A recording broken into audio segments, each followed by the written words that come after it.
कुछ चीज़ें हम पढ़ रहे थे कॉमन एरर्स वाली।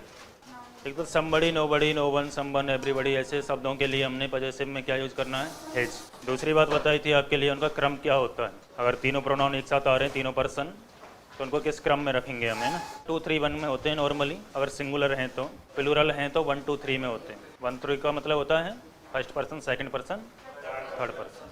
अगर किसी क्राइम को शो कर रहा है और सिंगुलर भी हैं, तब हम 2, 3, 1 फॉलो नहीं करेंगे, 1, 2, 3 में ही आए। इसके बाद ये देखना, एक सेंटेंस है,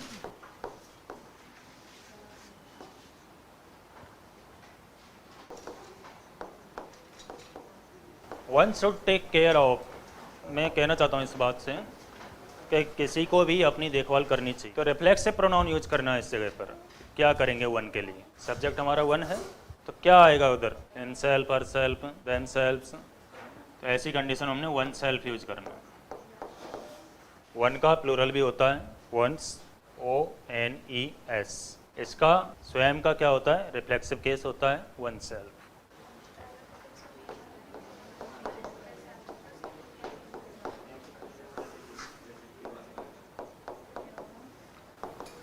इट इज है या इट वॉज है। उसके बाद हमने प्रोनाउन यूज करना है, पर्सनल प्रोनाउन। कौन सा केस यूज करें, सब्जेक्टिव या ऑब्जेक्टिव? इट इज मी होना चाहिए, इट इज आई होना चाहिए। क्या आएगा? शाबाश, सब्जेक्टिव केस आएगा इसमें। मिस्टेक मत करना, ध्यान कर लेना। इट इज आ रहा है तो उसके बाद सब्जेक्टिव केस आएगा। आगे देखिए, आगे क्या लिख रहा है। वो किसके लिए आ रहा है? आई के लिए। लेफ्ट, बर्ब आ रही है ना, तो बर्ब आ रही है तो उससे पहले क्या आना चाहिए? सब्जेक्ट ही आना चाहिए।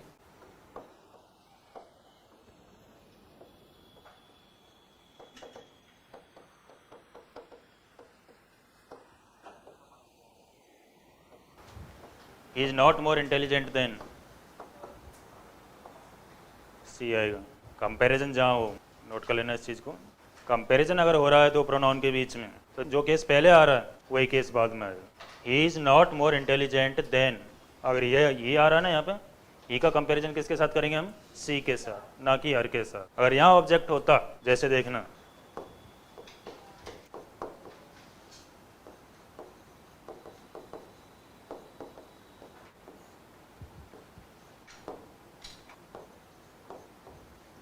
इसमें क्या करते हैं? I know him better than हर।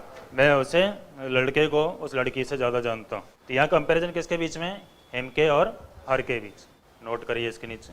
यदि कंपैरेटिव डिग्री के साथ, जैसे इसमें ये कंपैरेटिव डिग्री है, इसमें ये कंपैरेटिव डिग्री है, यदि कंपैरेटिव डिग्री के साथ दो प्रोनाउंस के बीच में तुलना की जाती है, तो दोनों प्रोनाउन का सेम केस यूज किया जाता है। When there is a comparison between two pronouns, then same case is used of both. तो पहले तो ये चीज़ समझिए, ये जो शब्द होते हैं ना, मैनी, एनी, सम, है ना, आइदर, नाइदर, ऑल, नन, ये सब शब्द ऑफ के साथ किसी नाउन या प्रोनाउन से जुड़ रहे हैं। ऑफ के साथ some of pronoun, many of noun. तो नाउन या प्रोनाउन के साथ ऑफ से जुड़ रहे हैं ये, तो ये शब्द प्रोनाउन होते हैं। पहली कंडीशन तो ये मैनी भी प्रोनाउन है, सम भी प्रोनाउन है और नन भी प्रोनाउन। अब जो वर्ब आएगी इनके बाद, वो हमेशा ऑफ से पहले वाले शब्द के अकॉर्डिंग आती है। ऑफ से पहले वाला शब्द इसमें क्या है? नन। इसमें क्या है? सम। और इसमें मैन। तो नन क्या होता है? कोई भी नहीं, मतलब एक की बात कर रहा है। तो यहाँ तो वर्ब कैसे आएगी? वॉच। देम को देख के नहीं आएगी। इसमें देखिए, सम है तो सम एक से ज़्यादा होते हैं, और ऐसे ही मैनी है, मैनी भी ज़्यादा होते हैं, नो। समझ गए? इसका नोट लिख लीजिए।